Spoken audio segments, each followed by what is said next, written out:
It's going to be a very, very intense journey. What's up, everybody? This is episode 137 of Frame Skip, and we were muted for the first.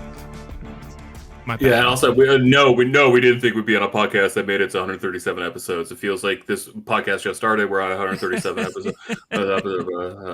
Yeah, remember Podcast Beyond and Joe Rogan? Yeah, look at podcasting, the boom. Yeah, all right, you caught up on the first 11 minutes of the show. We kicked Austin out. He's gone. Yep. Now he said, "Hey, go across the pond, you freaking blonde-haired dandy. Go hang out with your Edwardian chaps." I don't know what Edwardian means. Means it's from the age of Prince Edward. Isn't Prince Edward? No, it's Prince Henry right now, right? There's two princes. I thought one of them was Edward. This is like in the 90s, 1890s. Yep, not a lot of Edwards. A lot of Edwards, lots of Henrys. I think lots of Elizabeths, right? Yeah, more than a few. Yeah, get a little more creative with your names, England. Yeah, you don't have to keep paying it forward. No one liked their parents back then anyway. Also, pick a name, all right? England, Britain, UK. Yeah, get out of here. Pick one thing. Britannia. Also, serve your beer fucking cold. It doesn't have to be room temperature. Idiots. Like when you go to an American bar and there's Coors Light bottles, like the mountains are blue when it tastes the best. Just fucking do that. It's on the label. God. We like our beer so cold that it hurts to drink it. Yeah, see, like it makes it so you drink a little slower. So, and also, like, I understand all your food tastes like shit. I know, I lived there for a year, but like it's okay if you had seasoning besides salt. That's fine too. There's other things like cayenne pepper, maybe a little paprika. There's options. It doesn't just have to be salt.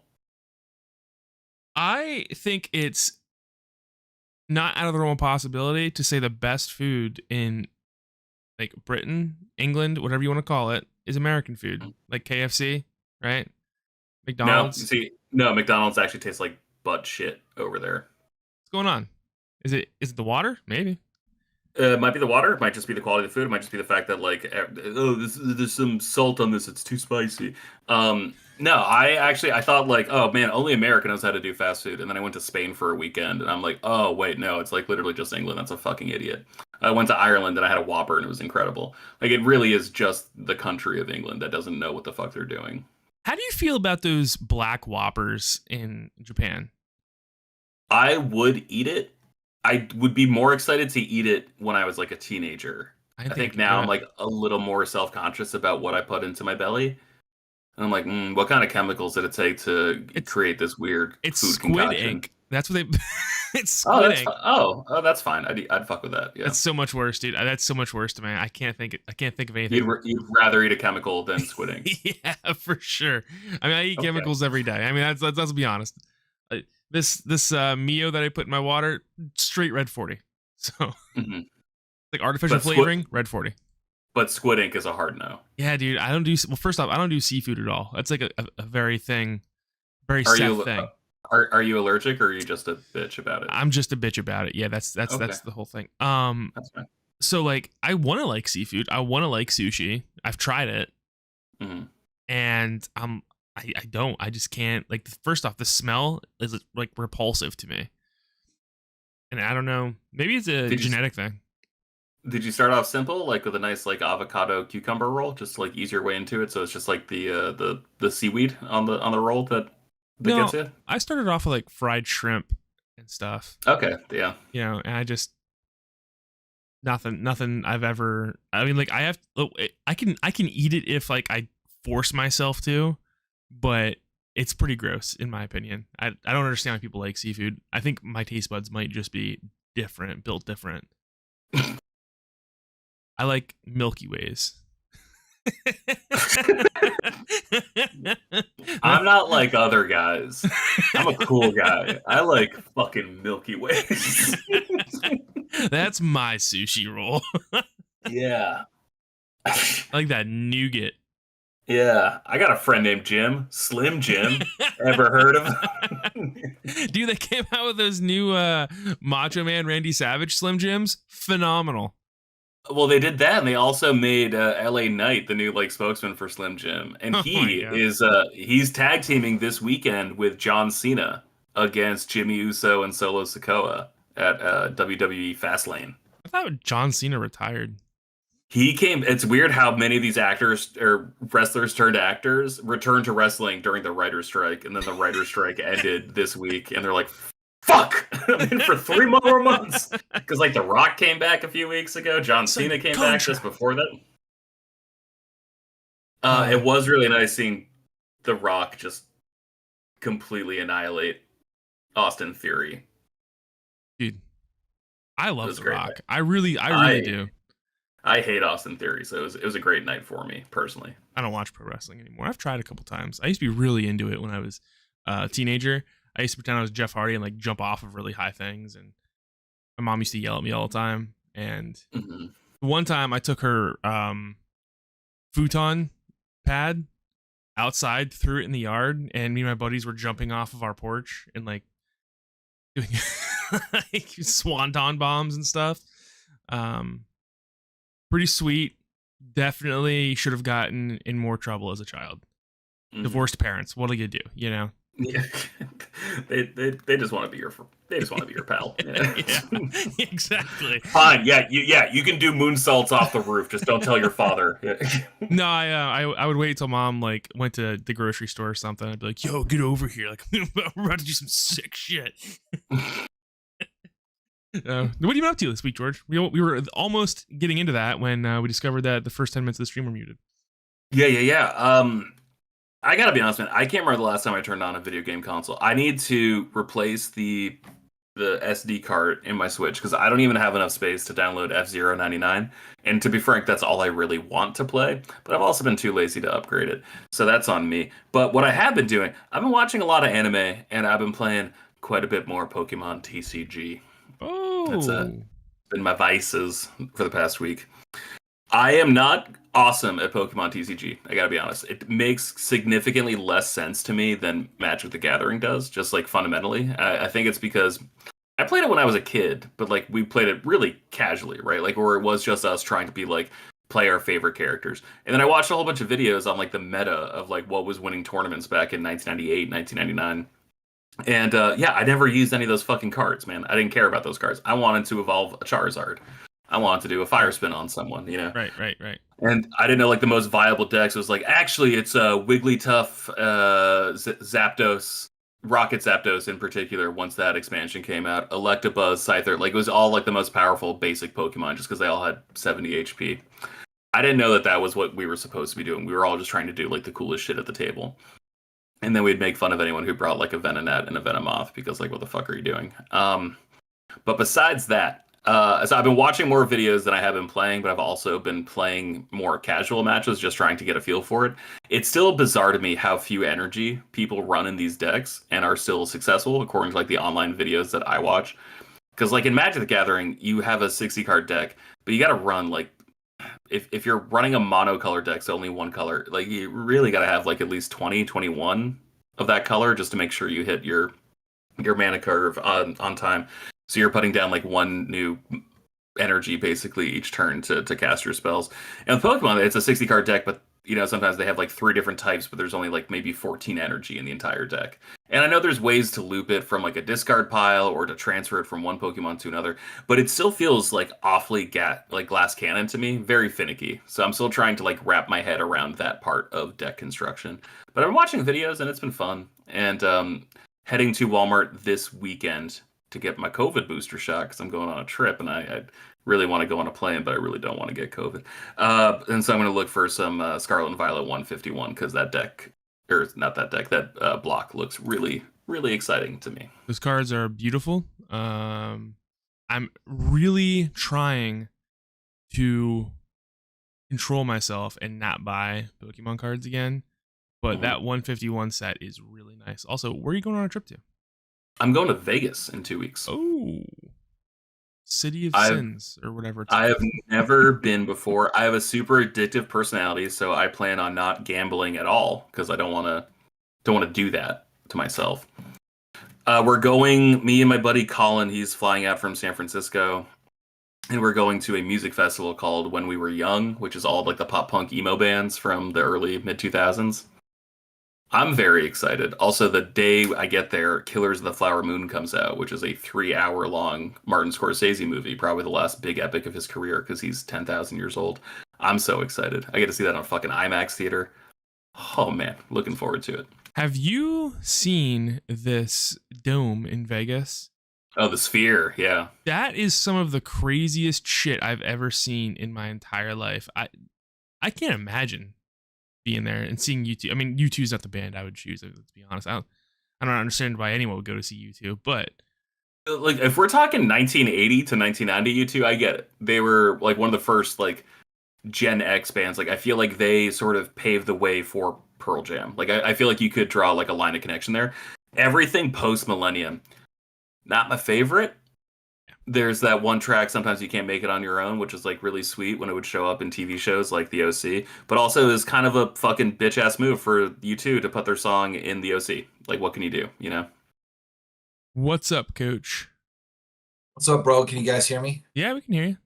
All right. We can. I wonder if the show can, but we can hear you, yeah. Yeah, it shouldn't matter because I'm pulling from desktop audio now. Okay. I just have to recrop all this stuff. Keep talking, George, while I do this so I can think. All right. Besides Pokemon, the trading card game, though, Seth, I've been watching 2 shows that I think you would have a vested interest in. Okay, hit me up. All right, I'm gonna go with the more obscure one first. Have you watched a show called Fooly Cooly? No, but that's I know about it. That is the that is the show where the dude has like a wart that blows up out of his head or something like that. Yeah, and a robot comes out. Yeah. Yeah. One of the coolest, most inventive shows I think I've ever seen. It's a fever dream. It's like a Grant Morrison comic that actually makes sense. I love the show. The season is 6 episodes. I'm halfway through it. I started it last night. I think that shit is excellent. This weekend, when I was extremely hungover, the other show I watched that made me think of you. I'm going through Yu Yu Hakusho for the first time. Oh, okay. I don't know how I missed it. You were a big Toonami head, I'm guessing, back in the day. Mm-hmm. Do you remember when in the rotation this show came out? I want to say it came out after Dragon Ball. Is that correct? Yeah, but Dragon Ball came out technically after Dragon Ball Z. Right? Yeah, I meant that. Yeah, so I think it was Dragon Ball Z, Dragon Ball, and then Yu Yu Hakusho. Is that correct? So like 6 p.m. Yeah. All right. I'm gonna say that. Okay. Because I don't remember this show at all. I don't really remember it airing. But like the 6 p.m. the 6 p.m. slot is usually when I would like eat dinner or like do my homework when I would get home from school. Because Gundam Wing was at 5:30 for a while, and I remember Dragon Ball Z was at 5 and then 5:30, and then they moved it to 6, and then they might have pushed it to later. I forgot how big Toonami was, not just for Cartoon Network, but like, or sorry, not just for us as like little nerds, but for Cartoon Network specifically. We're like, oh yeah, it's an hour after school, and then they're like, yeah, 2 hours. Then they're like, actually, it's 4 hours, and then we run it again at midnight with uncensored shit. Oh, and then also it's Toonami Rising Sun on Saturdays from 9 to noon. You know, like they were trying to like take a little gas out of Saturday morning cartoons. Yeah, but Rising Sun I remember always sucked. Yeah, it sure did. But Peter Cullen did the voiceover promos for it, so we loved it regardlessly. Yeah, Yu Yu Hakusho is the first anime that I actually bought and binged all the way through. I have like the 4-season DVDs and top tier, man. Absolutely top tier. Last season gets weird. They ended on a weird note, but until then, top tier. Oh, it was excellent. This weekend I watched from the beginning all the way through the Saint Beast saga, right? Where they go like under the city and deal with like that weird guy who can multiply himself and he has like that bug whistle that's turning Japanese businessmen into zombies. Great shit. It was a lot of fun. Had a blast. Coach, have you ever watched Yu Yu Hakusho? Did you ever watch those early animes? No. What do they consist of? It's just Yu Yu Yu Hakusho, like Akira, same era. I've watched Akira. Yeah, Yu Yu Hakusho was around that same time. I think it was pre Dragon Ball Z. I mean, it was made pre Dragon Ball Z, I believe. I'm not positive about that, but it aired. So you're talking like late 90s? I think it was like early 90s, late 80s. Okay. Early Gundams would have been the same time. Yeah, it's like a little bit after Robotech, a little bit after the start of Dragon Ball Z. I think Dragon Ball Z started in like 88, 89. That sounds right. And then didn't really explode in the United States until Toonami kicked it off in the late 90s. I'll tell you what, dude. Talk about cultural relevance. Toonami like shifted the course of United States or even like Western culture completely. Just that single like block on Cartoon Network completely shifted because dude, no one cared about Japanese animation until that point. It was in Japanese society is such a closed off society at that point in time that you don't really ever have anything like that in the United States until Toonami gets it, localizes it, and airs it, and then just completely shifts culture in the United States. No, because there was some, but it was so like Americanized. Like Robotech is like it's like 3 different Japanese shows, right? Like that's Super Dimension, Macross, Fortress. It's Mospeada. Like it's like three different shows that they just like cut together and made like a saga happen over 3 seasons. Yeah. And like I remember hearing stories from people who were there. They're like, "Oh yeah, I remember going to like video stores in the '80s and like finding like bootlegs of these shows." And like for some reason, I think the original Gundam movies were like translated like dubbed in Italian, but like not English for the longest time. Like just like weird. You just hear weird shit like that. And then you're right, like with Toonami, and like Toonami didn't even start as a Japanese programming show. I don't think it started off as like a different titled show, like the 3 o'clock to like 6 o'clock block. And it was originally just like Herculoids and He-Man. It was like all the 80s shows like being rerun. And then they started slowly introducing. And then once that became like the predominant action form on their block, that was when they changed it to Toonami. And that was when they got rid of like Moltar being the host, right? Like the guy from Birdman. Oh, I forgot Moltar was the dude. What? He was the original host, yeah. And then they introduced Tom. And then they introduced Tom, which is like my single favorite Funko Pop I own now is like I tracked down like a vintage like con exclusive Toonami Tom Funko Pop, which is probably the dumbest thing I've ever spent more than $12 on, if I'm being completely honest. And I even bought like a Toonami like poster, and I'm like debating like, are they gonna press the vinyl for like they had like an album called Space is the Place, which is like all the bumper music they use in all their promotions, which is one of my favorite YouTube playlists to just listen to while I work throughout the day. Cannot recommend that shit enough. But God, no, what a fucking time to be alive with Toonami. Coach, run me down the animation explosion of the late 90s, early 2000s from your point of view. I mean, you're a little older than us, right? So right. So, but for me, it was all about Batman animated. Oh, so good. Best. Yes. Well, but also, dude, the Animaniacs and then Pinky and the Brain, bro, I mean, I was in my early 20s then, but I could still sit and watch that shit. Dude, because it started with Batman animated, right? And then Superman. Yeah. Well, no, time out. It actually, like, Coach, you saw this movie in theaters probably. It was Who Framed Roger Rabbit. That was, I think it was Robert Zemeckis who directed it. And then it was like Steven Spielberg who produced it, and he fell so fucking in love with all these old cartoons that like he started the renaissance of Warner Brothers animation. Like that's why you got Batman the Animated Series. That's why you got Animaniacs, Pinky and the Brain, Freakazoid, right? Looney Tune Adventures, all that shit. Dude, but what I was saying was that animated universe they made, because it started with Batman, and I think there was a short Superman animated series, right? And 3 seasons started in 96, yeah. And they made Justice League and then Justice League Unlimited. So good. Just absolutely phenomenal from start to finish. And I watched it maybe 10 years ago from start to finish. And I'm like, this was a solid choice as a kid, because I was in love with the Batman animated series as a kid. Because it was dark, right? I mean, like, we've never seen anything like that before, like that style. And speaking of Batman animated, recently the very first movie the animated movie was re-released in 4K, Mask of the Phantasm. So right? Good, yeah. So I picked that up. I mean, I already had it in the big box set, but not in 4K. So of course, if it's in 4K, you got to pick it up. But when they started doing the movies, like their 75-minute run movies, that's when I think it just elevated the series. And then they had in general. Batman Beyond, which came out, and that was sweet, dude. Batman Yes, Beyond with was Terry cool. McGinnis. Yeah, I loved Batman Beyond, and then they tied it in at the end of Justice League Unlimited, right? Did they? They had One episode, I think. Yeah, one episode epilogue. Yeah, that shit was awesome. But then there was that Batman Beyond movie where Return of the Joker. Yeah. which one of the Robins became the Joker at the end? Was it Tim? Yeah, it was Tim. Tim. Drake. Yeah. So good, dude. Phenomenal. Yeah. And then they made, I think in the early 2010s, a tie-in comic which was pretty controversial, if I remember correctly. I think that was the Tim Seeley one. Yeah. Where Batman impregnated Batgirl, right? That was the one.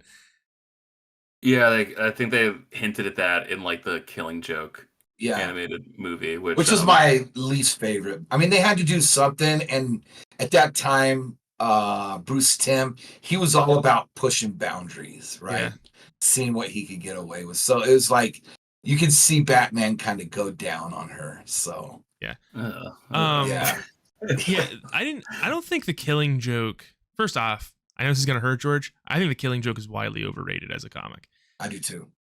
I think I think it was never supposed to be the fucking pedestal that everyone put it on. I think it was like a 48-page one shot. Yeah. He's like, yeah, fuck it, I'll write like an extra book. Oh, you're gonna pay me extra? Like, yeah, I'll do that. And then everyone started heralding it as like, oh, this is the definition of comic books as literature, comic books as elevated art. And he was like, no, like it was out of continuity because like fucking Batman kills the Joker at the end. That clearly didn't happen. Like I thought I was just writing like a bullshit one-off. Yeah. And it's great for a bullshit one-off, you know? I don't think it translates well to like an animated movie. I thought that was a weird choice. It's way too dark for like an animated movie. That is one of the darkest, I think, like straight up DC comics of all time. Like just straight up, because I don't really want to get into it. There's a lot of dark stuff that happens in the Killing Joke With Gordon. Yeah, Gordon and Barbara. Barb. Yeah. And then just not fun stuff, but also one thing that was really cool about that show though was that like it took older shit and made it cool to a new generation. Like all that architecture, that's all Art Deco shit from like the 30s and 40s, right? Yeah. But like if you asked me to watch a movie from the 40s, I'd have been like, fuck you, I'm not doing that. I'm 4. I've got better things to do than watch Humphrey Bogart. But like Batman made it cool. I'm like, I don't like classical music. That's fucking stupid. And then you hear like the orchestral score of the show, and like especially of Mask of the Phantasm. Like I'm thinking there's like Gregorian monks like chanting in the background. It's like absolutely haunting. And as like a 6-year-old when that movie comes, I'm just like, this is the greatest opera ever written. Was this movie? Like the way it just made so much shit make sense to kids specifically. It was just incredible. So good. And it gave birth to Harley Quinn too. So. Oh yeah, that's right, it did. And then that took off way too far because I hate Harley Quinn. I really do. No. Dude. Well, in the movies, she was fine, like in the animated. But then, they like, the game, Arkham game, just totally it is a vast. There was a big difference from what we got with the animated. Well, I should reiterate. I hate hero Harley Quinn. I've never bought this thing where like Harley Quinn became so popular that we had to make her an anti-hero. She's a mass murderer, and I think we should just leave it at that. Like, there's no redeeming the things that she had done, in my opinion. I like her relationship with Poison Ivy a lot. I think through the lens of her relationship with Poison Ivy, her baby face turn makes a lot of sense. I think if she were still trying to make shit work with a Joker, I think that'd be really uncomfortable for audiences. 1, and 2, then I think like. Yeah, you can't do that and be the anti-hero. But like I think like sympathies towards Poison Ivy being like an eco-terrorist and seeing like just the effects of climate change over the last like 10 years, I think that really kind of softened her just by alignment with her. I think she's a fascinating character. I get what you mean by being sick of her, because it's the same thing with Deadpool, right, over at Marvel, where I'm like, we're just like a little fucking oversaturated with these two characters that like non-normal comic book fans have really latched onto. So like this one character is hitting 4 quadrants in a way that your favorite character isn't hitting 4 quadrants, and it's just really fucking annoying. Same with Taylor Swift right now. Exactly. Yeah, I don't need to see her 19 times during the fucking Jets game. I'm sorry, I really don't. Do you see this? Do you see this conspiracy that's going around about how they? Oh my! What was it that they think that her relationship with what's the dude's name, Travis Kelce or whatever, yeah, is a job by the NFL to promote the NFL. Because now she's showing up to all like the games and stuff, and like they're getting like all these Taylor Swift fans to watch the NFL broadcast and stuff. I was like, I haven't wild. seen that theory. I've seen the theory that it's like just promotion for her movie, which like I absolutely believe because she has like a concert film coming out soon, and she's like got the potential to have the first like $1 billion tour, right? Like with her Eras shit that's going on right now, especially if you factor in like the movie. Okay, how about we factor in inflation? All right, I'm sick of these new dollar set points. Yeah. You know, it's amazing. Gone with the Wind, back when tickets cost a nickel. Yeah. Movie was 16 hours long, and it's still the highest grossing film of all time. Give me a fucking break, Taylor. Oh, Coach, what have you been up to lately, man? I haven't seen you in a while. I haven't talked to you in a while. School, man. Yeah, no, right? Just school. So I have this. There's this one subject that I'm teaching that it's basically algebra 3. If there was an algebra 3, it's just for like senior math right now, but we're gonna change it for next year. But long story short, I just been staying late at work when I told myself I was done doing that. So, but I got into the PS4 version of Spider-Man to get ready for Spider-Man in a but I think what I'm going to do is purchase Wonder first, play it and beat it, and then get Spider-Man because it's always going to be there. So it's not like there's no fear of missing out. There's no FOMO with those games. You're not active on social media, right? Like you don't do shit with social media. Do you like go to websites, like check in every day? For what?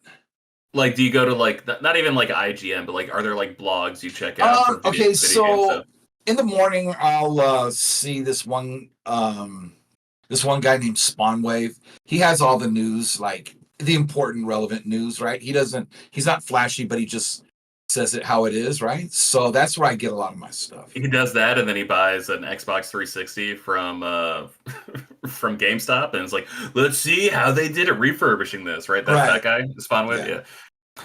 The only reason I ask is like, okay, if you're not like super plugged in, I get playing Super Mario Wonder first, because if you are super plugged in, like I want to play. I pre-ordered both those games. They both come out the same day. I'm gone. I come back Tuesday morning. I'm just gonna play those games. I have that week off from work. I'm so excited, and I really wanted to play Mario Wonder first, but I'm like, no, but dude, like you're on Twitter a lot. Fucking spoilers, man. Like you got to play Spider-Man first to get through that. So I'm incredibly jealous that you just get to play Mario Wonder and enjoy it, because I think that's what I want to do. That game looks so joyful. That's really all I want to do is just smile and laugh at how clever they are. Right. Leave it up to Nintendo. They always make games where you could pick up for 45 minutes and put down, and 2 days later pick it right back up, and you're not going to be lost. You know what I mean? So even I'd say 2 months later, like I hadn't picked up Skyward Sword in forever. And a few months ago, like when we were like not recording every day, I'm like, oh yeah, I just want to see what's going on. I hadn't touched it in like a year, and I still knew what the fuck was going on. Right. And like that doesn't happen with any other game series. I have to restart everything. Coach, you always say how late you're working and stuff. How much have you ever thought about getting like a backbone for your phone and remote playing at work, or hitting it on your breaks? Steam Deck, maybe? No, because I'm busy during my breaks too. Yeah. Here, so kids. Here's some busy work. I gotta beat this. Yeah, level. I know. Yeah, no, and you know what? Like, I feel like I have a bullseye on my back this year, so I gotta play it cool.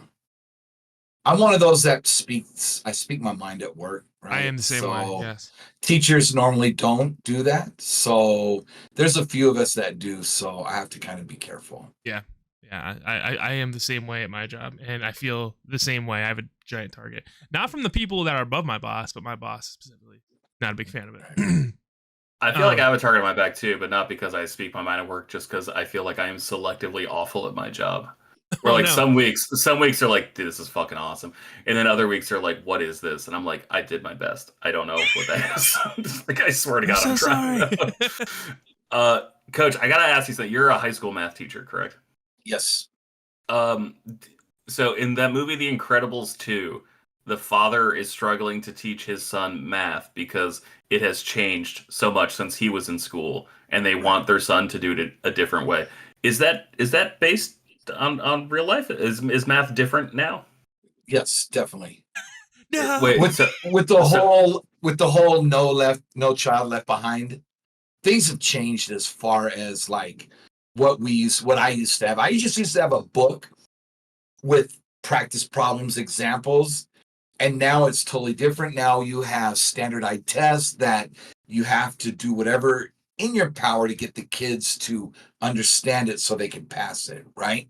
And you only have 45 minutes a day, and you know that a lot of them, I'm not going to say all of them, but a lot of them don't do any homework once they leave school wait, your grounds. classes are 45 minutes? Yes. Mine were. Bro, I had 4 classes a day. They were 80 minutes. Well, we used to go 90. I mean, um, during the pandemic and then even before, we used to go 90 minutes block schedule, right? So A day, Yeah. B day. But now we're back to just 45 minutes, which is fine with me because it's quick, easy. My days fly by. And yeah, so When I was in college, my trigonometry class was 2.5 hours long, and let me tell you, jeez. far too much. By Yeah. the end of the first hour, my mind is done. I'm like just Yeah. a pile of ash up there, right? Just sizzled out. But I was never good at math, and in fact, I used to, when I was in college, send coach my math problems. I was like, please help me because I'm drowning over here. No, especially a lot of college classes. Like, I was a film theory student with like an English major, and so it's like, all right, I'm taking a film class. I'm like, you think it is just like super easy, just like watch a fucking movie and talk about it, and like that is some of the classes for sure. But the other ones are like economic classes. The others are like philosophy classes. The others are history classes where like you have to actually study like, okay, because of this immigration policy in 1914, there was this thing called the like the immigrant fear and whatever, and it was just like you like studying every like U.S. political decision that influenced the demographic of Hollywood and like the workers available. And it was just one of those things where it's like, oh man, nothing is ever as fucking cool as it sounds. I'm gonna be a film major. Oh, I just get to watch movies. No, you don't. You have to actually study like 19 different topics. And I feel like a 2.5 hour trig class, it's like, oh shit, you like math? What if your life was math? What if every second of every day was just a constant fight for fucking math? And it's just like, oh no, this is actually not what I signed up for. Well, right, because then they give you homework after 2.5 hours of class, right? And I'm like, this sucks. I think I barely skidded by that trigonometry class. But George, did I ever tell you the story about me dropping out of college? No? So I dropped out of college halfway through my junior year. I didn't go to my spring semester. I had been in the video game design program at Penn College. It's owned by Penn State. It's like their college of technology. And I had to go through my first couple years and do like all my, I forget what they're called, like the electives, like your math programs, your Communication, English, yeah, all the dumb crap until you could get your gen ed stuff. yeah, until I could get into my actual program. So I get in there, and this chick who is I guess it's a little disrespectful to call her chick, this doctor who is the head of the game design program. So first off, I was the third year going through, and I watched the first year graduate, and none of them got jobs in the game design field. Not a single one. They all went to work at like a local hospital. So I'm already like, I don't like that. And I get into this class, and she's listing her like accomplishments, right, and like her history. Not a single game design thing on there. She's like a web developer. And she opens the class by being like, if you have any questions, don't ask me. Read the book or Google them. And I'm like, okay. Like, So- no, I'm actually paying to be able to ask. Red you. Yeah. flag. Yeah, red That's flag. the right? definition of a red flag. Right? So I'm immediately like common sense, like she doesn't know what she's talking about, I don't think. And then halfway through that class, we ended up making a board game for a credit. And I'm like, okay, this is all nonsense. So I am in this group for our final project, and we're supposed to develop a video game. And one person's supposed to do like the artwork, one person's supposed to do like the programming. It was split up. Mm-hmm. So I did my part, which was the artwork. Someone else was supposed to do like the programming, and someone else, I forget, was supposed to make like the game design document or whatever. So I make this really cool box art. The video game title was Catastrophe, which I thought was a phenomenal name. And it was about this cat that died, went to hell, and was like walking its way out of hell. As a side-scrolling game. Well, come the Monday before the thing is due, and I send in, there was like a local Dropbox program Penn College had, and I was like, all right, guys, send it in. Like, when do we want to meet up and put the parts together? No response. And I'm like, uh-oh.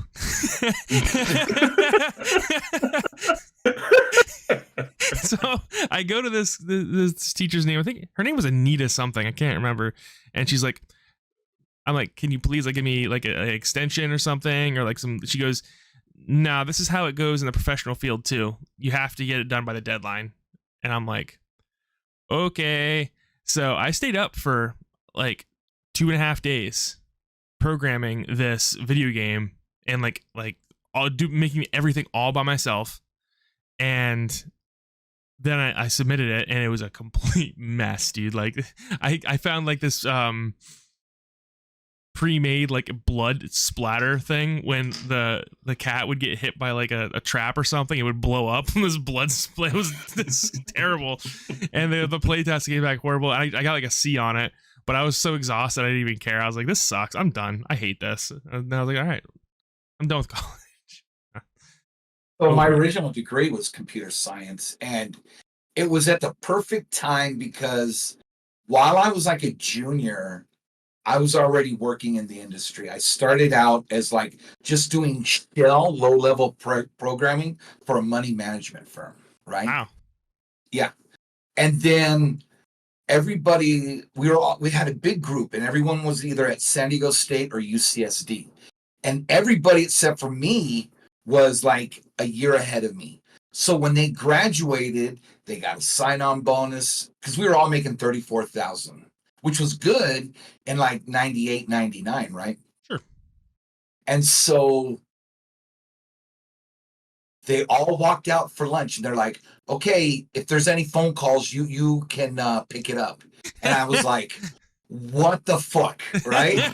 So I'm like, so they come back, they're all happy and shit. I'm like, these motherfuckers, right?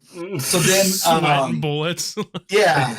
So then I get on Monster, because Monster was the place to go, right? Everybody used I Monster. remember Monster. And that's how I applied to a Marvel internship in like 2004. Yeah. So I found a web developer, and I was doing the back end. I got that. I was making as much as my friends.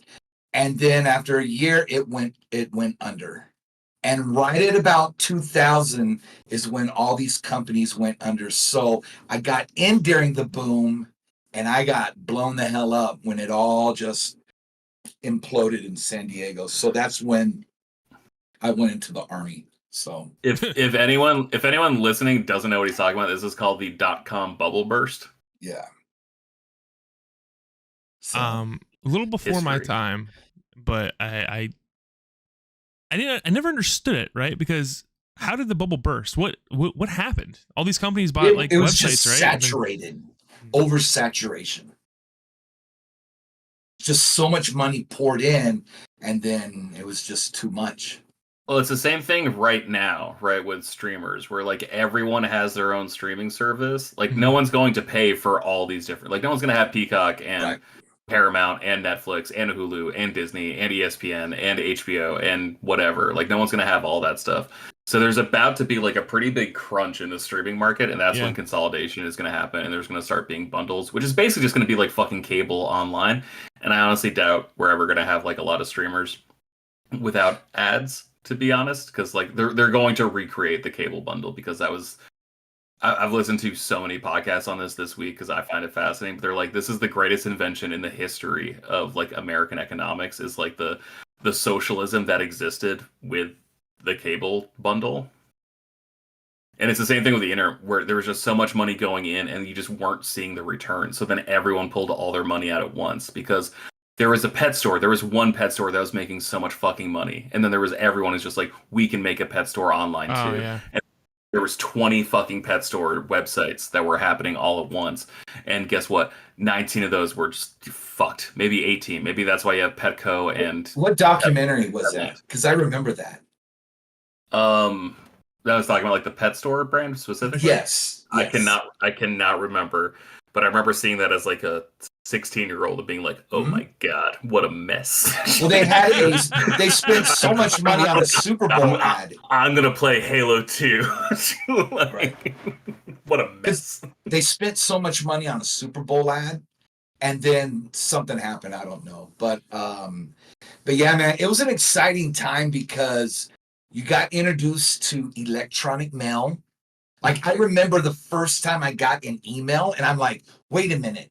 You mean I could send something and someone will get it immediately? I don't have to write it out anymore and then take it to the, like, that was just so mind blowing at the end. And then today, we're off for 2 weeks break, but I'm teaching a math camp. And so I was talking to them about the first phone plans, the cellular phone plans, where you would get free nights and weekends, but the nights would start at 9:00 at night and would end at like 6 a.m. if you wanted to call long distance or whatever. And then you would get maybe like 600 minutes a month. And then if you go over, then you're going to be gashed, right? You're going to spend bazooka bucks.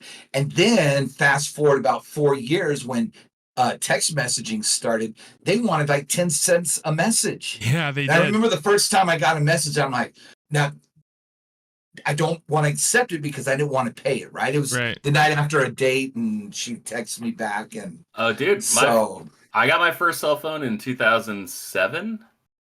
I got like the first iPhone. I was very lucky. It was a gift, and someone was just like, "Yeah, I think it's important for you to like have a phone," because I'd never had a phone before. And I had like a $30 a month limit, and each text message was 15 cents to receive or send. And like, it was one of those things where I'm like, oh man, I am so lucky I don't have service at my house. Otherwise, I would just be fucked. Like, it would be ridiculous. When they gave me a cell phone when I was in 8th grade, I don't know how they didn't anticipate this, but I immediately, my first month, racked up like $1,000 charge, and I got in a lot of trouble. they ended up not having to pay. Like Verizon like gave them a break or something for it, but it was $1,000 charge. But like, I assume you weren't doing $1,000 worth of shit. A, but like B, like I assume it was like the most banal shit. Like, it's not like you were going. Oh no, it was like I was just texting. I was texting all my friends. You were constantly. web browsing on your phone. Exactly. Yeah. But we're talking about like all this like .com era stuff and whatnot, and it reminded me that I'm starting to feel my age with technology. And it's something that I never thought would happen, and I don't like it because, like, I run Windows 10 in my home, right? And at work, we all ran Windows 10. They upgraded to Windows 11 at work, and I'm like, what is this? Like, this is bullshit. I like can't find anything, and like it's no longer like intuitive to me, and I'm like, I am in trouble. I'm not liking this. So I remember the processors before the Pentium. It was like the 486, 386, 486, and then you get the Pentium, and then that's when it just blew up because then you went to Pentium 2, Pentium 3. Now no one even cares like what it is. It's all about your graphics card pretty much now, right? Like, yeah, it seems like people are very much less interested in technological advancements. Like, I remember it seems because I guess probably because it seems like every day there's some new like, oh, Intel's creating a new processor and blah blah blah. It's like, But back in the day, I remember seeing like pictures of people like lined up outside like the hardware stores and stuff, like waiting for their new processors or Windows and. Not even that though, but like I feel like there used to be a commercial every year for like the new Intel Pentium processor 2, and then it was Intel Pentium processor 3, and now it's just like, what can GE do with cloud computing AI? Like that's like the commercial now. And it's just like, we can predict weather patterns, and it's just like why you should invest in it as opposed to just like, look at this fucking thing we made, and they just hold up a little tiny chip, you know. Like it's just like surreal, the conversation. Like no one cares about it as much as they care about the results of the thing anymore. And when Windows 95 released, you would have thought like the second coming of Christ happened, right? Like everybody was at the stores. And then of course the best version was Windows 98 second edition, right? That was the most stable, game friendly at the time. I was gonna ask, is Windows XP the greatest software of all time? Greatest like for gaming? I think so, yeah. Base OS that's ever existed. I actually agree with that. I mean, I was younger, but I remember XP being like flawless. And then I used 7 Vista for a long time. Vista sucked. I used 7 for a long time. And then they made Windows 8. They skipped Windows 9, didn't they? Yeah. Pretty sure, yeah. Wait, why'd they do that? That's so weird. Because 10 sounds like this advanced, amazing thing. I guess. That sounds amazing when you're rocking Windows 8. Windows 9 sounds pretty fucking cool too. The iPhone skipped 9 also because remember you had, I think so, because you had you had the iPhone 8, which I still rock, right? And then the iPhone X, right? Why are companies doing this? There's nothing wrong with the number 9. I could be wrong though, but I don't remember an iPhone 9. 7 didn't eat 9. It was framed. There is one. You're right. There is no iPhone 9. Was it Colin Moriarty who was talking about like how he didn't think it was going to be called the PlayStation 4 because 4 means like death in Japanese? Yeah. So like I wonder if there is just some country where like they're actually a huge market and where like 9 is actually like, it's obviously not Germany where 9 means no, but like some place where they like Brazil or something where they actually sell a lot of iPhones where just 9 is bad luck. It looks like no one really knows why there's no iPhone 9, but the number one reason is it came out on the iPhone's 10th anniversary. So I guess that makes sense. And then they released the 8 Plus a couple months before the iPhone 10. So they were like, oh, the 8 Plus could be the 9 or whatever. It's like stupid. Just make the iPhone 9. You guys are all dumb. Sick of it. Sick of these tech Coach, companies. I bought the iPhone SE, the special edition one. Oh God, yes. Because it still has the button. I bought the SE2. SE is like one of the best phones I've ever had in my entire life. And then I upgraded to the SE2, like one of the worst piece of shits I've ever had in my entire life. I don't know, like how did you guys fuck this up so bad? Like I just wanted like a little bit of a refresh from the thing I love so much. I wanted it to be 10% faster, and they just absolutely ruined it. I still don't understand how. I hate this phone so much. It can't do anything. Is that like the brand new one, the new one that just came out that people are like shattering really easy? No, this is the one. It's called the SE, the special edition. It like still has like the little home button at the bottom. I don't care about like the face recognition shit. I actually don't want that on my phone. That kind of skews me out. And I like being able to have like the commands because like the button you can like multi-tap it and then it actually brings up like a menu of other functions. Like that's how I take screenshots and stuff. And I just think it's faster and more intuitive than everything else. They're trying to get rid of all the buttons on the iPhone, and I can't stand that shit. I think that's so stupid. Buttons are fine. You can have four buttons. It's okay. I was thinking just the other day about how close we are to shifting back towards buttons again. You know, because like you know how like it kind of goes in cycles. Like we had these giant phones, and everyone with the super small phone, and everyone with like the big phone, and then like okay, we're gonna get the big phone. We're gonna like increase the screen size by getting rid of the buttons and like the bar at the top. And I kind of feel like we're gonna start swinging back towards like buttons. That's part of why I got this. Like I want a phone that can fit in my pocket. Yes, like, that's why I love the 8. Yeah, like it just fits right in. I can wear shorts. It doesn't matter. And yeah, the only thing I don't like is the camera. Like the 14 and the 15, of course, have the mega camera and stuff like that. So that's what I like about the new ones. But I just not willing to. I'm willing to fork out $1,300 for a new gravel bike, you know, but I'm not willing to fork out $800-900 for a stupid phone. Nice. Even though I want the camera, I'm like, I'm okay. I don't need that fucking camera right now. I got Coach, sorry, go ahead. Go ahead, George. No, you. I got so used to upgrading my phone every 2 years that right. And the last 2 times I upgraded my phone, I was like, I shouldn't have done that.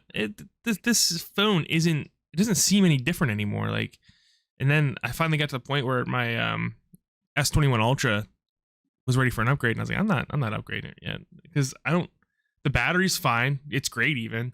The camera's phenomenal even by today's standards, and it's still a super powerful, fast phone. And I'm like, the new ones have nothing that draws me to them, so I'm just gonna let this thing run it until it dies. Whereas normally I would get a new upgrade like that immediately, you know. But you know what, Seth? You can capture life's most share-worthy moments on the S23 Plus, available now from Google Fi for less. I can do that now. Sorry, you guys ever own a Moto? The Moto. I had a Moto X.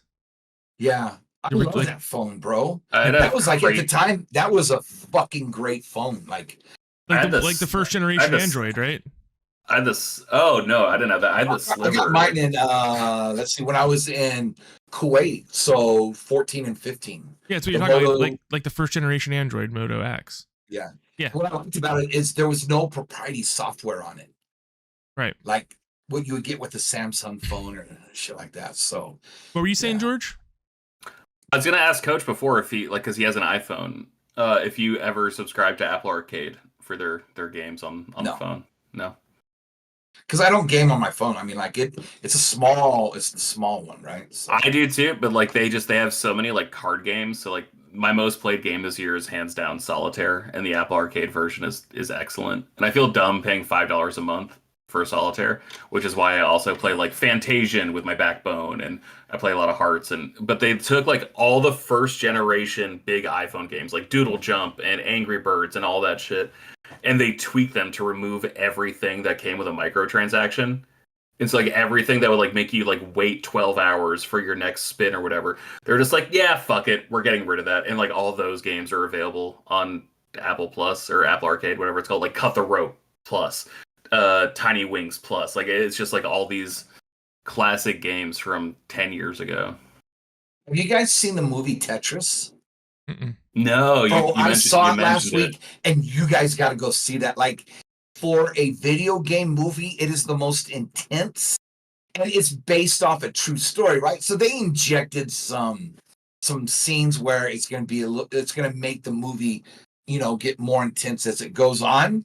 But how Nintendo got Tetris from Russia is good.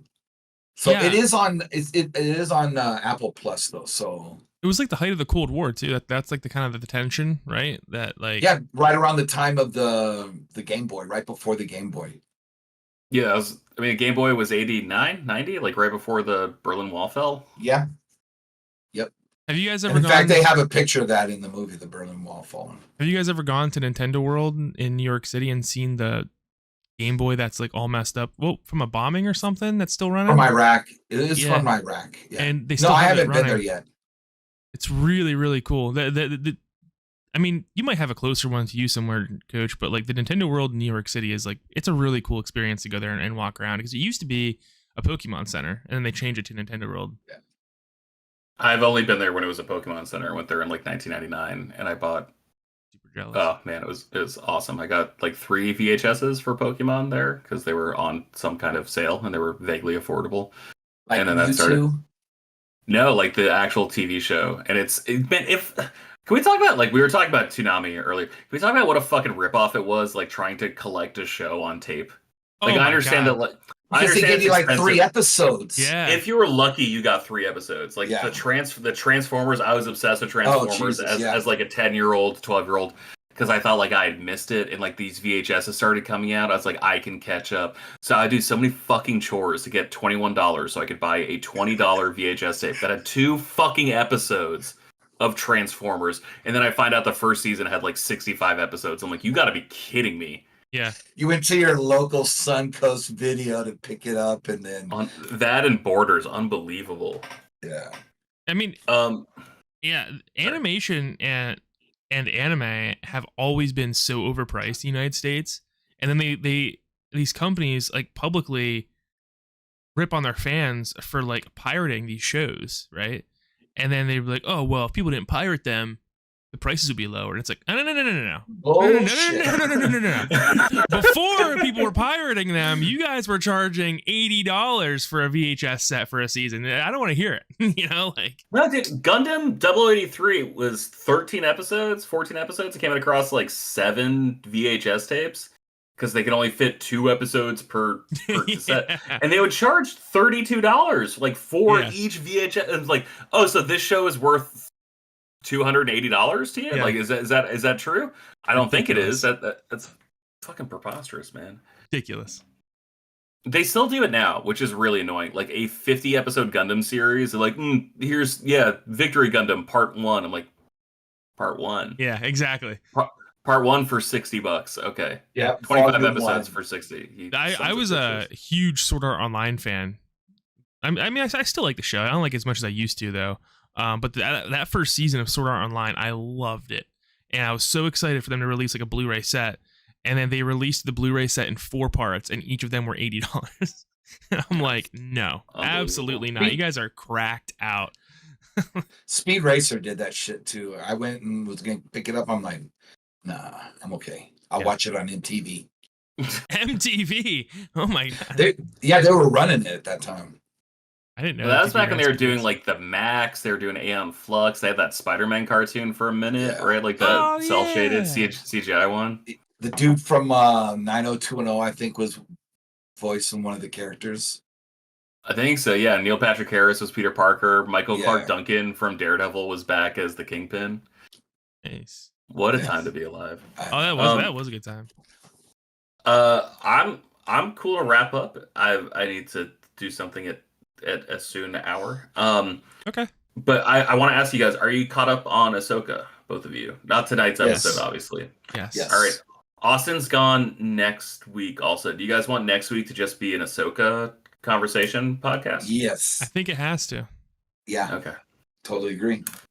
Coach, how are you feeling about Ahsoka before we watch the finale? 1,000 out of 1,000, baby. Like the rest in peace, but what's his name? What's the actor's name that passed away? Ray Stevenson. Yeah. Yes. Bro, that's how you build a character, man. That is how you do it, bro. I don't like it. Come on, dog. Whatever, bro.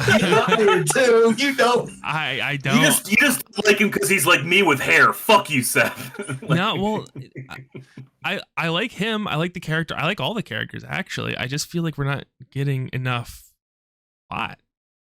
We're at the final episode. I don't know anything about these guys. You know, that's kind of where I'm at. Well, and then here's what the crazy thing is with the strike. When are we going to get season 2? Are we going to get a season 2 before the movie?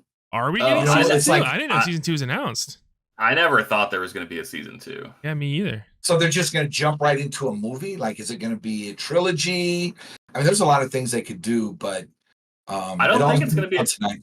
All right, I'll do the research on what the announcements were from, was it D23 or Star Wars Day, whatever it was earlier this year, just so we have like a foundation. But I am so excited to talk about it with you guys. I am very conflicted on this series. I'm going to save it for the show. Really? Finally, something I could just be like 100% into. Fuck you guys. Star Wars is good. I told you. Yeah. This is canon, baby. I love Ahsoka. She's probably my favorite Star Wars character of all time, and I love all the Rebels. I loved the 4 seasons of Rebels. That might be my favorite Star Wars like thing of all time. And I am very conflicted about this show. To like, I'm with George on this one. I don't know. It's so funny we're polar opposites, man. Yeah. Like, yeah, I love it though. Always on the same coin, just never on the same side. There you go. But it's a beautiful thing because it'd be boring if it wasn't. Yeah, for sure. All right, well, ladies and gentlemen, that about wraps it up. The boys took over for Austin this week. He's I not know. producing the show. I am. That's why it's a mess. What'd you say a couple years ago? Austin's dead. I said, better men have died. Better. You're like, oh, Austin's like here. He had a tragic boating accident. Better men have died. Moving on. Oh shit! I'll never forget that, bro. I'll forget my kids when I have Alzheimer's, but I will not forget when you said that, bro. Coach is in his deathbed. His last words: "Better men have died." That's our boating accident. Purple soda. All right. Well, thank you for hanging in there and enjoying this. Also, someone jumped in and said, "Let's go Sixers." His name was Spitchin Dare. No idea who that. Didn't Milwaukee get Damian Lillard? Milwaukee got Damian Lillard, but Milwaukee had to give up Drew Holiday in the process, and then the Celtics got Drew Holiday after that. So I'll be like, I'm a Laker fan, but I'm not a LeBron fan. So I mean, I will be watching them, but I'll also be watching Milwaukee because my favorite player in the NBA is Damian Lillard. Yeah, he's fucking sick. Dame time, yeah, baby. He is. He's all about winning, bro. Yep. A little bit of this. Yep. Yeah, fuck the Sixers into the sun. If they were any good, they would make it past the second round once in the last 20 years. That's all I gotta say. Cowboys, right? Can y'all buy me a Grimace shake? They don't exist anymore. Ooh, well, they might. Coming up here. Wait, no, that's in March, huh? The McRib is coming back in November. Also, Coach, thank you for being a gentleman and not saying anything about the 38-3 SmackDown on the Patriots. I don't talk smack when it comes to football. Like, I'm not a big. Are you still a Patriots fan, George? Yeah, of course. They've had a shitty past 3 years, but I had an amazing 20 years. You can't give up on someone just because they have a bad season. That's pretty Bush League shit. You're the only Patriots fan I know. I know they're out there. I know that it's a massively popular team, but you're the actual only Patriots fan that I know in my life. I take pride in not being a shipper about it. I hate 98% of Patriots fans. I think they're fucking annoying. I think they're terrible people. I think they don't know what they're talking about. And I find them just infuriating to be around to the point where I had to stop going to Boston bars on Sundays when I lived anywhere else in the world. I what just about couldn't Eagle do it. fans, bro? They physically assault you with loaded beer cans at as a Pennsylvanian. They throw batteries. Well, I think anyone who makes their football team or any sports team their personality, that person just fucking sucks. That person is just not a person I want to hang out with. I think it's okay to be passionate. I think when your entire mental health history completely lies in the hands of a sports team, you've lost, man. You've already lost too much. As a Pennsylvanian, there's two redeeming things about Philadelphia: Rocky Balboa and my buddy Pedro. That's it. We refuse. Caitlin loves the Rocky movies, and she desperately wants, when we go visit a museum or something, to drive there and run up the stairs. And I say, no, you will get shot. We're not doing that. Philadelphia's a shithole. No, it's that, and it's the same thing here. Where anytime someone's we're gonna get a lobster roll. Oh, we're in Bahama. It's just no, fuck off. Stop making a mockery of where I live. This place isn't a joke. And I assume anyone in Philadelphia sees one more person run up that staircase, they're gonna be listen, you child. Yeah. The movie was 50 years ago. What the fuck are you doing? But that scene was awesome. That gets me fired up this day. Still the best sports movie of all time. No one ever talks about the fact that he was just muscle for the fucking mob in the beginning of that movie, and he's just I know, bro. Hey, Charlie, put me back on the docks, start making more money. It's gonna be fine. No one ever talks about that, and But he was a good muscle man, right? He was a good muscle man.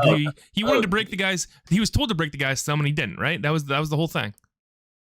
Yeah, and Ron Jeremy was his fucking mob boss or whatever. That guy was weird. Is that real? Rocky 2, no, but he had the Ron Jeremy mustache.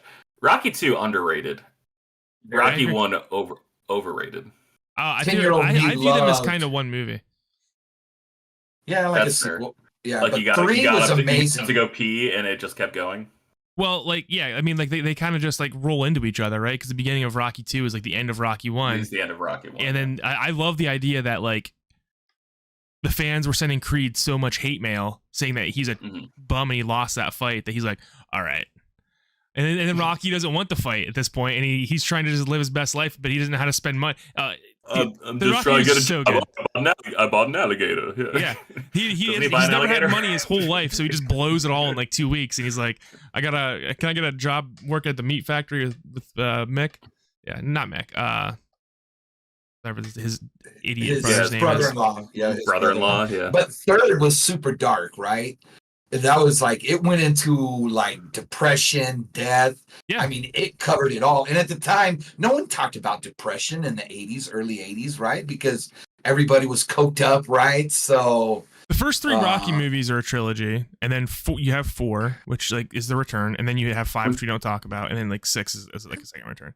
I never saw 6. 4 is like one of my favorite movies of all time. Yeah. I think the movie's excellent. I also that get came why out it's during like Christmas.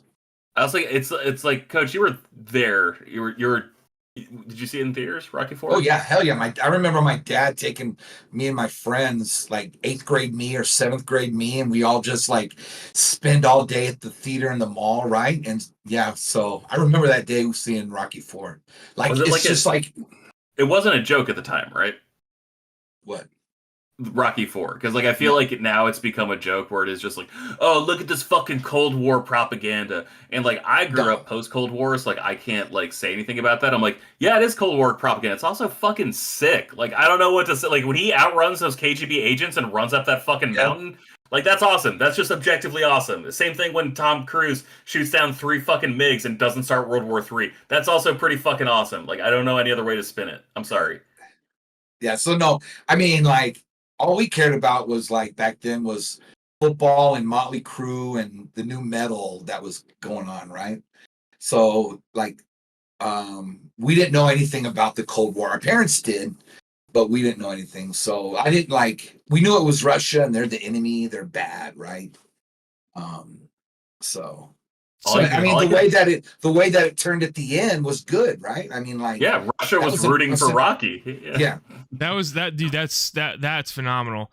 And then like we could talk about Rocky for a whole podcast. I mean I have never ending love for Rocky. Should Rocky be our next, like the way we did like a Star Wars post-mortem? Should we do like a Rocky I post-mortem? would be so down for that, dude. I would be so down. Coach might be on time for those episodes, yeah. Coach will kick the kids out of his classroom to be on those episodes. Hell yeah. Coach, the way you were talking about that though, like going to the movies, going to the mall, spending all day there, like that's the way I talk about like 2005 probably. And like all I can think about is that Office quote from Andie where it's just like, I wish there was a way to know you were in the good old days before they were over. I'm like, yeah, man. Like we're in the good old days now. 20 years from now, I'll be like, man, I wish I was 50, and I'll be like 72, right? Yeah. But another thing is 72. parents believe. Okay, this is Gen X. Parents would give you maybe a couple dollars. They would drop you off at the roller rink at like 6 and wouldn't pick you up till like 11, and you just skate all night. Yeah, that's fucking sick. Yeah. Good days, man. Good days. There was all night skates in Lock Haven around where I live, but they locked the doors. You weren't allowed to leave. That was weird. Yeah. We did that for bowling basically. And like there was one chick who had like a really cool parent who would pick everyone up and then drop everyone off. Because my dad would never do that shit. And that's why the song Funky Town is so popular, because, you know, as soon as that song hits, you get out there and you start skating.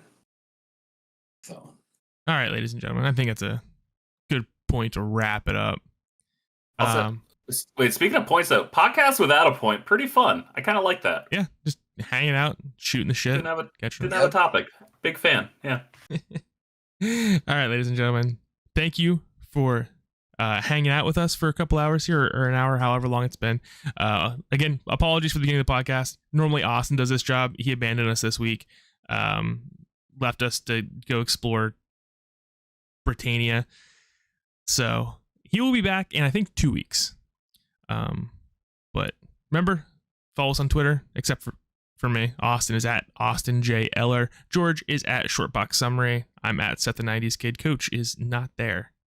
Coach is also at Shortbox Summary. He like just send your coach mail to me. I'll share it with Coach. We're iPhone guys. We can do iMessages. It's super easy, super convenient. Yeah. With our SC and iPhone 8. Yeah, buddy, right here. It's got a button. Yeah. But until next time, ladies and gentlemen, thank you for hanging out with us, and we will see you next time.